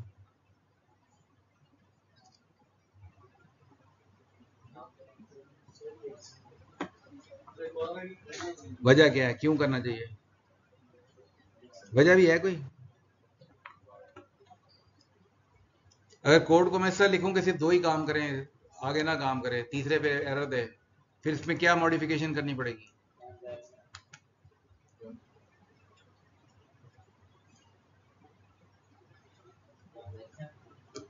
क्या समझा? नहीं समझे क्या कह रहे हैं? ट्रांजैक्शन? नहीं नहीं, ट्रांजैक्शन का कॉन्सेप्ट नहीं। हाँ जी, 2 से ज्यादा रीड कर सकते हैं। रीजन क्या वजह है? वजह ये वाइल लूप है, ये वाइल लूप है रीड डॉट नेक्स्ट रिजल्ट का। तो वाइल लूप में जितने भी नेक्स्ट रिजल्ट सेट पड़ा होगा वो उसको उस वक्त तक रीड करेगा वाइल लूप जब तक अगला रिजल्ट सेट अवेलेबल नहीं होता। This is the reason. अगर हम यहाँ पे वाइल लूप नहीं लगाते, सिर्फ एक दफा आप लिख देते हैं रीड डॉट नेक्स्ट रिजल्ट, तो फिर एक अगला सेट उठाएगा, दूसरा उसके बाद तीसरा नहीं उठा सकेगा। This is only the reason के वाइल लूप लगा हुआ है यहाँ पे, कि उस वक्त तक अगला रिजल्ट सेट उठाता रहेगा, वाइल लूप में रहेगा जब तक नेक्स्ट रिजल्ट सेट अवेलेबल है। बस ये छोटी सी वजह है इसकी। अच्छा जी, अब आ गई एक और class, it is called SQL data adapter class. अब इसका सिंटैक्स थोड़ा डिफरेंट है, इसका कॉन्सेप्ट भी डिफरेंट है। इसको हम देखते हैं कि क्या चीज़ है ये। इसमें एडॉप्टर में जो बुनियादी चीज़ है वो ये है कि ये एक ही गो में सारा डेटा उठा लेता है। डेटा सारा उठा के अपने पास जो है डेटा टेबल के अपने ऑब्जेक्ट के अंदर ले आता है। पूरा एक ही गो में उठा लेगा, आपको लूप नहीं लगाना पड़ता वाइल लूप। तो डेटा एडॉप्टर के लिए भी बहुत सारे कंस्ट्रक्टर हैं, आप जो भी अप्रोप्रिएट कंस्ट्रक्टर है वो यूज कर सकते हैं। मैं आपको एग्जांपल देने लगा हूं, जो 2 पैरामीटर वाला कंस्ट्रक्टर है, इसमें एक में हम कमांड टेक्स्ट पास करेंगे, दूसरे में हम कनेक्शन स्ट्रिंग पास करेंगे डेटा अडॉप्टर का ऑब्जेक्ट क्रिएट करने के लिए। तो ये यहाँ पे आपको नजर आ रहा है कि हमने पहले एक कनेक्शन स्ट्रिंग बनाई है, कनेक्शन स्ट्रिंग का एक स्ट्रिंग बनाई है, उसके बाद हमने कनेक्शन का ऑब्जेक्ट बनाया, और फिर हमने एसक्यूएल डेटा अडॉप्टर में हमने एसक्यूएल स्टेटमेंट का पैरामीटर पास किया और फिर कनेक्शन का ऑब्जेक्ट पास किया। तो इससे क्या होगा कि डेटा अडॉप्टर का ऑब्जेक्ट यहाँ पर क्रिएट हो गया डीए के नाम से। अब इसमें जो सबसे इंपॉर्टेंट चीज है वो फिल मेथड है। इसमें आपको नजर आ रहा है कि हम ये डेटा अडॉप्टर का ऑब्जेक्ट क्रिएट कर रहे हैं। उसके बाद हमने क्या किया है कि हमने एक डेटा टेबल का ऑब्जेक्ट सेपरेटली एक क्रिएट कर लिया है। अब हम डीए डेटा अडॉप्टर का फिल मेथड कॉल करके उसको डेटा टेबल का ऑब्जेक्ट पास कर देंगे। तो जैसे ही फिल मेथड कॉल होगा, डेटा टेबल के ऑब्जेक्ट के अंदर सारा डेटा आ जाएगा। जैसे ही फिल मेथड कॉल होगा, डेटा टेबल के ऑब्जेक्ट में सारा डेटा आ जाएगा एक ही गो में। बस ये एक इसमें चीज डिफरेंट है। फिल मेथड क्या करता है? फिल मेथड 4 काम कर रहा है। First, it opens the connection. आपको अलग से कनेक्शन डॉट ओपन नहीं लिखा हुआ इसके अंदर। Then it executes the SQL command. Then it fills the data set and data table, और fourthly it closes the connection. तो डेटा पूरा फेच करके कनेक्शन क्लोज कर देगा और डेटा आपके पास ऑफलाइन आ जाएगा। फिर उसके बाद आप उसके साथ जो भी करना है, डेटा के साथ मैनिपुलेट करना है, आप कर सकते हैं। तो this is a difference data reader और डेटा अडॉप्टर में यही डिफरेंस है। और जैसे फॉर एग्जांपल जब फिल कर लेंगे तो डेटा टेबल के ऑब्जेक्ट में आ जाएगा। अब यहाँ पे देखें हमने फॉर ईच लगा रहे हैं क्योंकि डेटा टेबल की पूरी एक कलेक्शन अवेलेबल है, और डॉट रोज करेंगे तो ये row wise data row variable में आता जाएगा, which is of type data row. तो इसका मतलब है इसमें एक डेटा रो की भी क्लास है, इसमें एक डेटा टेबल की क्लास भी है, ये सारी मिलके चल रही होती हैं क्लासेस। और यहाँ पे उसी तरीके से हमने कंसोल पे फिर हम प्रिंटिंग कर सकते हैं। Let me show you the demo.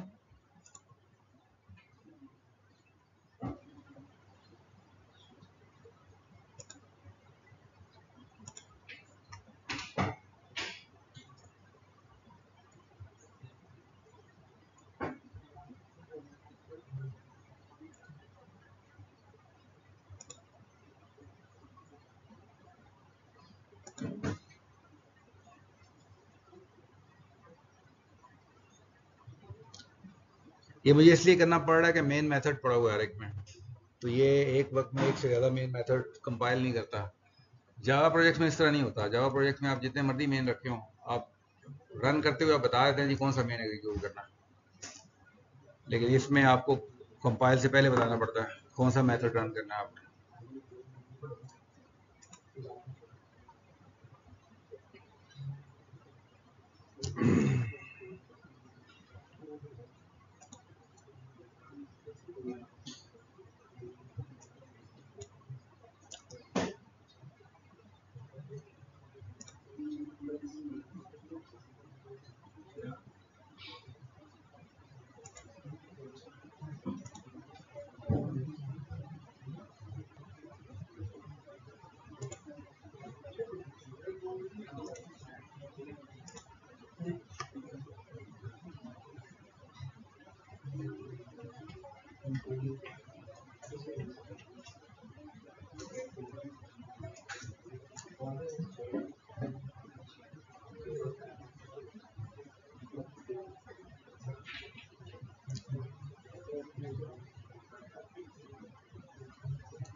अच्छा जी, ये मैंने डिबग मोड में रन किया है इसको। तो यहाँ पे मैंने डेटा अडॉप्टर का ऑब्जेक्ट बनाया है और ये ऑब्जेक्ट तैयार हो गया डेटा अडॉप्टर का। ऊपर कनेक्शन का ऑब्जेक्ट बनाया था जो कि पास किया था डेटा अडॉप्टर को। फिर मैंने एक ब्लैंक डेटा टेबल का ऑब्जेक्ट बनाया है। हाँ जी, हेलो, क्या मसला है भाई? आगे आ जाओ, आ जाओ, शाबाश। यस, दो पीछे से भी आ जाए, दान निकालने वाली पार्टी। आ जाओ, आ जाओ, आ जाओ।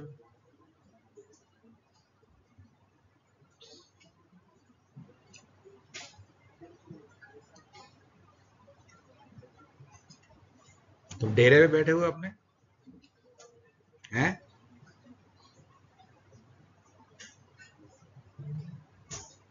तो ये फिल की कमांड आपको नजर आ रही है। This command is going to execute.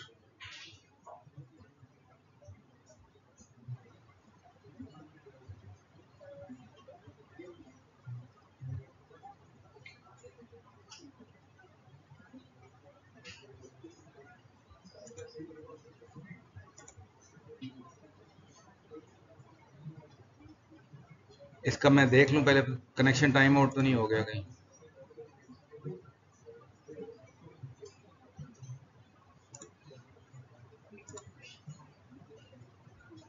ठीक है, प्रिंट कर रहा है।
तो ये आप अगर देखें तो ये लाइन बाय लाइन प्रिंट हो रहा है यहाँ पे। ठीक है,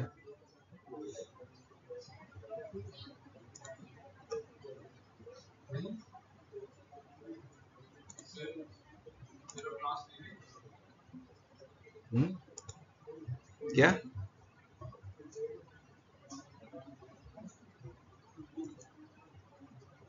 तो इसमें डेटा फिल कर रहा है, उसके बाद यहाँ पे वो रो ऑब्जेक्ट में डेटा आ जाएगा, वो प्रिंट हो रहा है, इस तरीके से चल रहा है। इसके बाद जो है डेटा टेबल का मैंने आपको फिल मेथड में डेटा टेबल यूज हो रहा है, तो इसमें दो एग्जांपल आ गई हैं आपकी, एसक्यूएल अडॉप्टर की एग्जांपल आ गई और डेटा टेबल की एग्जांपल आ गई है इसके अंदर कि हम क्या कर रहे हैं, यहाँ पे डेटा टेबल के ऑब्जेक्ट के अंदर लेके आ रहे हैं। तो एसक्यूएल अडॉप्टर भी यूज हो रहा है और डेटा टेबल भी यूज हो रहा है, दो क्लासेस यूज हो रही हैं इसके अंदर। अब सेपरेटली अगर डेटा टेबल की क्लास को हम थोड़ा सा डिस्कस कर लें, डेटा टेबल का भी ऑब्जेक्ट बनाने के लिए we can use various kinds of constructors, और यहाँ पे हमें नजर आ रहा है ये वही एग्जांपल है कि हम ये डेटा अडॉप्टर डॉट फिल से हम डेटा टेबल को फिल करते हैं और फिर रो वाइज डेटा को फेच कर लेते हैं। डेटा सेट क्या है, क्या नाम से अंदाजा होगा आपको डेटा सेट क्या क्या डिफरेंस है डेटा टेबल और डेटा सेट में, आइडिया है कुछ? यस बताएं तो। डेटा सेट में डेटा एक टाइप का होगा, एनी अदर गैस?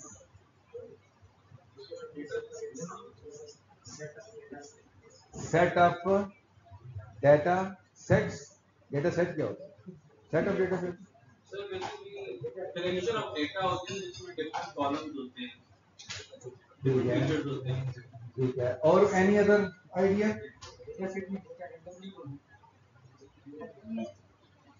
सबके जवाब गलत हैं। गैस सिंपल सा ये है कि एक डेटा सेट में बहुत सारे डेटा टेबल हो सकते हैं, it's collection of data table. जैसे हमने मल्टीपल अगर फेच कर रहे हैं, मल्टीपल टेबल हम एक जगह पे ले आए हैं, ला सकते हैं। फॉर एग्जांपल यहाँ पे एक मैंने स्टूडेंट टेबल फेच कर दिया, एक मैंने एसक्यूएल लगा के एक और टेबल फेच कर दिया, तो इन तीनों टेबल्स को मैं डेटा सेट में रख सकता हूँ, इनको आपस में रिलेशनशिप भी क्रिएट कर सकता हूँ। तो ये सारे काम एक ग्रुप ऑफ डेटा टेबल्स हम डेटा सेट में रखते हैं। बस ये बुनियादी कॉन्सेप्ट है इसके अंदर।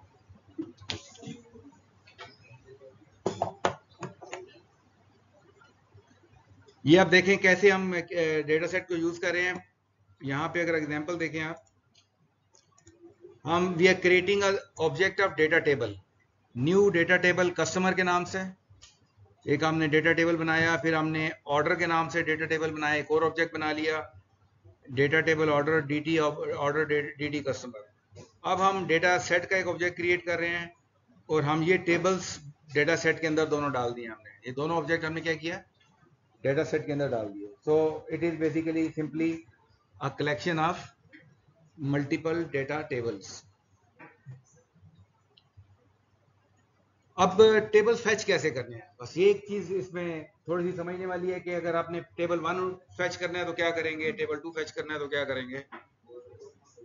तो यहाँ पे डेटा सेट, हम डेटा अडॉप्टर के जरिए डेटा सेट को भी डायरेक्टली फिल कर सकते हैं। ठीक है, जैसे यहाँ पे एक कनेक्शन लिखा हुआ है लेकिन हम एक से ज्यादा एसक्यूएल भी दे सकते हैं यहाँ पे, तो फिर मल्टीपल डेटा सेट भी बन सकते हैं। तो हम ये टेक्निक वही है, data adapter dot fill data set, तो डेटा सेट फिल हो जाएगा। अब डेटा सेट के अंदर क्या होता है कि अगर आपने टेबल का कोई नाम नहीं दिया हुआ तो ये बाय डिफॉल्ट नाम देता है टेबल्स को। जो फर्स्ट टेबल होगा उसका नाम होगा टेबल, सेकंड वाले का टेबल 1, उसके बाद टेबल 2। इस तरीके से टेबल्स के नाम डिफॉल्ट नेम होते हैं। आप खुद भी नाम दे सकते हैं जैसे कस्टमर या वो। तो अगर डिफॉल्ट नेम देना है तो आप उस टेबल को फेच कर सकते हैं। इसी के data set dot tables, tables की एक कलेक्शन होगी, उस कलेक्शन में कौन सा टेबल उठाना है आपने, उस टेबल का नाम दे दिया और डॉट रोज करेंगे तो उस टेबल की रोज एक एक करके पिक होनी शुरू हो जाएंगी और वो डेटा रो के ऑब्जेक्ट में आप डाल के then you can use each row one by one.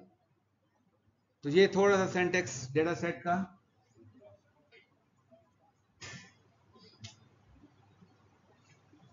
हाँ जी, मुंह उधर किया हुआ यार, उधर किबला क्या है उधर? किबला ही है ना, इसीलिए मूव किया हुआ।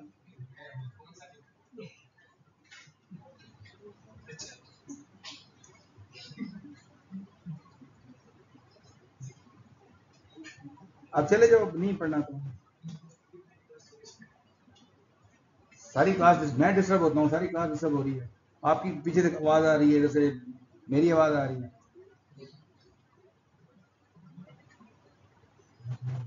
तो this is the syntax. Data set dot tables, tables की कलेक्शन बन जाती है इसके अंदर। फिर आप टेबल का नाम दे देते हैं और फिर उसकी जो रोज है आप 1 by 1 पिक करके then you can print those rows. यहाँ पे भी आपको एक एग्जांपल नजर आ रही है, डेटा सेट डॉट टेबल। आप इसको टेबल्स को आप बाय इंडेक्स भी उठा सकते हैं, बाय नेम भी उठा सकते हैं, बाय इंडेक्स भी। तो 0 का मतलब है कि पहला टेबल, 1 का मतलब है कि दूसरा टेबल। यहाँ पे देखिए एडॉप्टर के अंदर हमने 2 SQL लिखी हुई हैं, select star from customers and select star from orders. तो कस्टमर्स आ जाएगा 0th टेबल में और ऑर्डर्स आ जाएगा 1 जो टेबल है उसमें आ जाएगा, फर्स्ट टेबल में आ जाएगा, नंबर 1 टेबल में। और अब उस तरीके से इसको आप दोनों टेबल्स को सेपरेटली प्रिंट कर सकते हैं। ठीक है, बस आज तक काफी है इतना। स्टोर प्रोसीजर का कैसे यूज करते हैं प्रोग्रामिंग लैंग्वेज में, वो हम कल डिस्कस कर लेंगे। हाँ, ये कहा था, क्यों यही कमिटमेंट हुई थी? चलें ठीक।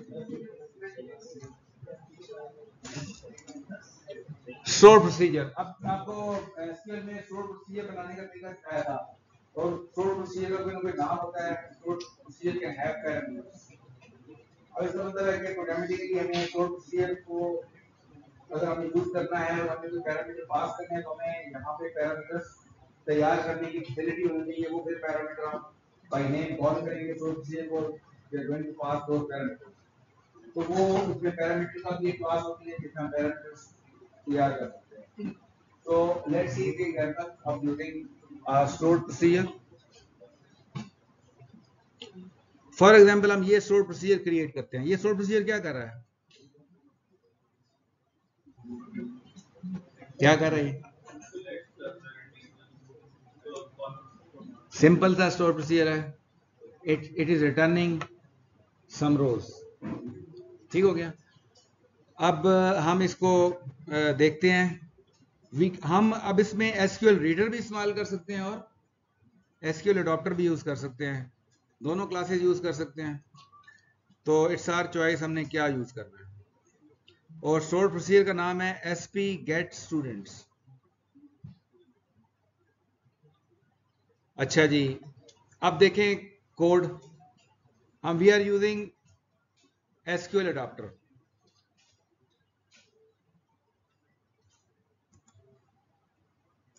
SQL अडॉप्टर में जहां पे हमने SQL लिखनी होती है वहां पे हम क्या करेंगे, सिर्फ स्टोर प्रोसीजर का नाम लिख देंगे और बाकी कनेक्शन का ऑब्जेक्ट आ जाएगा। उसके बाद जो एडॉप्टर की हमने क्या करना है, सेलेक्ट कमांड करके कमांड टाइप सेट करनी है कि कमांड टाइप जो है इसकी it is store procedure. Simple text नहीं है बल्कि ये स्टोर प्रोसीजर है, तो कमांड टाइप इसमें सेट करनी पड़ती है। कमांड टाइप सेट करने के बाद हम डेटा टेबल का ऑब्जेक्ट बनाएंगे and then adapter dot fill हम यूज कर रहे हैं और डेटा टेबल के अंदर वो स्टोर प्रोसीजर का जो डेटा है उसमें आ जाएगा। और उसके बाद हम फॉर ईच लगा के हम रो वाइज डेटा को फेच कर सकते हैं। तो इसमें जो नई चीज क्या आई है कि हमने command type store procedure set करना होता है, एक ये चीज आ गई। दूसरा यह कि एसक्यूएल की स्टेटमेंट के बजाय हम स्टोर प्रोसीजर का नाम लिख देते हैं और एज अ स्ट्रिंग पास करते हैं, स्टोर प्रोसीजर का नाम एज अ स्ट्रिंग पास करते हैं। ये स्टोर प्रोसीजर ऑब्वियसली पहले क्रिएट हुआ होना चाहिए डेटाबेस के अंदर, तब ये काम करेगा। इसके बाद यही स्टोर प्रोसीजर हम डेटा रीडर ऑब्जेक्ट के जरिए कॉल कर रहे हैं। तो एसक्यूएल कमांड उसी तरीके से है, स्टोर प्रोसीजर का नाम और कनेक्शन। फिर कमांड की टाइप हमने उसी तरीके से कमांड टाइप स्टोर प्रोसीजर ही किया है। कनेक्शन ओपन करना पड़ता है इसके अंदर एसक्यूएल रीडर के अंदर। उसके बाद हम रीडर में कमांड डॉट एग्जीक्यूट रीडर की कमांड एग्जीक्यूट कर रहे हैं क्योंकि डेटा फैच होना है। ठीक है, तो जब एग्जीक्यूट रीडर करेंगे तो फिर हम रीडर डॉट रीड से 1 by 1 डेटा फेच कर सकेंगे। तो there is a minor difference, क्योंकि इसमें व्हाइल लूप लगाना पड़ता है, हमें data line by line fetch करना पड़ता है रीडर में, जबकि अडॉप्टर सारा डेटा उसमें रो वाइज डेटा टेबल में लेके आते हैं या डेटा सेट में लेके आते हैं और फिर हम डेटा को रीड करते हैं। अब देखें पैरामीटर वाली example. Sort procedure with one input parameter. Parameter क्या है? Integer. Get student by ID. हम ये चाह रहे हैं कि जब आईडी हम दे पास करें तो स्टूडेंट वो वाली रो रिटर्न हो जो पर्टिकुलर आईडी हम पास करेंगे, स्टूडेंट आईडी। तो एक इसीलिए आप देखें क्या लिखा है, select ID from student where ID is equal to ID. तो ये एक पैरामीटर है। अब ये पैरामीटर कैसे सेट होगा, बस ये एक चीज देखने वाली है। तो यहां पे आपको नजर आएगा कि एसक्यूएल पैरामीटर की भी एक क्लास है। एसक्यूएल पैरामीटर की क्लास में हमने क्या किया, एक ऑब्जेक्ट क्रिएट किया पैरामीटर का, और इसका एक अपना ब्लॉक बना हुआ है। एसक्यूएल पैरामीटर का एक ब्लॉक है और ये ऑब्जेक्ट बनेगा पैरामीटर 1 के नाम से। और अब उसके अंदर हम डिफरेंट वैल्यूज सेट कर देंगे। पैरामीटर 1 की वैल्यूज हैं सारी है। पैरामीटर का नाम हमने दे दिया एसक्यूएल डेटाबेस टाइप। इसकी जो टाइप क्या है, जो पैरामीटर की टाइप क्या है, वो हमने बताया कि जी इसकी इंटीजर टाइप है। फिर हमने वैल्यू, जो वैल्यू हमने पास करनी है, ये अगर हम प्रोग्रामिंग के लिए करेंगे तो ये वैल्यू हम रन टाइम में असाइन करेंगे इसको। फिलहाल वैल्यू फिक्स डाली हुई है 101। और डायरेक्शन क्या है इसकी, पैरामीटर डॉट डायरेक्शन का भी एक क्लास है, पैरामीटर डायरेक्शन डॉट इनपुट। कि जी ये हमने पैरामीटर इनपुट पैरामीटर है, क्योंकि आपको पता है सोर्स प्रोसीजर के अंदर आउटपुट पैरामीटर भी होते हैं और इनपुट पैरामीटर भी होते हैं। तो ये बता रहे हैं कि ये पैरामीटर जो है इनपुट पैरामीटर है। और जब ये पैरामीटर का हमारा ऑब्जेक्ट तैयार हो जाएगा, फिर हम क्या करेंगे, कमांड डॉट पैरामीटर्स में ऐड कर देंगे पैरामीटर का ऑब्जेक्ट। तो अगर हमारे मल्टीपल पैरामीटर्स हैं तो हर पैरामीटर के ऑब्जेक्ट को इसी तरीके से हमने तैयार करना होगा। और इसी तरह पैरामीटर्स डॉट ऐड करके पैरामीटर्स की कलेक्शन के अंदर हम डाल देंगे। तो this how we have prepared our command object by inserting the various parameters into that object. ऊपर भी देखिए हम जो कमांड ऑब्जेक्ट को भी इस तरीके से हम तैयार कर रहे हैं। Command text, connection, command type. This is also one way of creating the command object.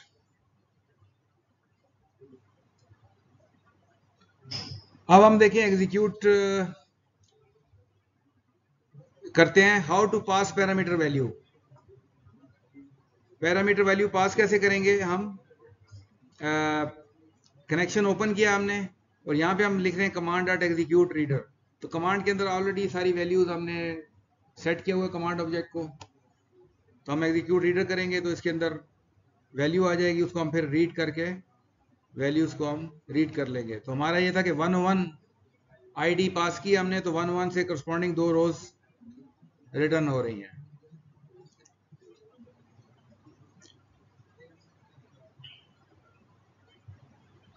Store procedure with input with one input parameters.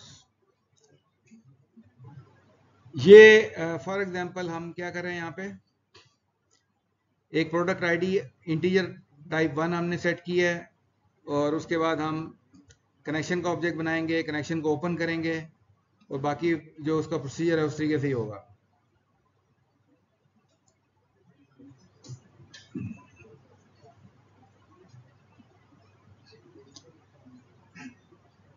यहां पे आप देखें हमने अगर वेरिएबल से वैल्यू पास करनी है तो ये यहां पे लिखा हुआ है command dot parameters add with value. तो प्रोडक्ट आईडी का जो एसक्यूएल में अंदर प्रोडक्ट आईडी का नाम है और यहाँ पे जो वेरिएबल है हमारे पास प्रोडक्ट आईडी है। तो अगर आपने रन टाइम पे वैल्यू कोई पास करनी है तो this syntax is used, add with value. तो प्रोडक्ट आईडी को आप फॉर एग्जांपल 101 असाइन करें, यहाँ प्रोडक्ट आईडी 1 हम असाइन कर रहे हैं, ये प्रोडक्ट आईडी 1 हमने असाइन किया है और ये रन टाइम में हम प्रोडक्ट आईडी पास कर रहे हैं इसको पैरामीटर वैल्यू को।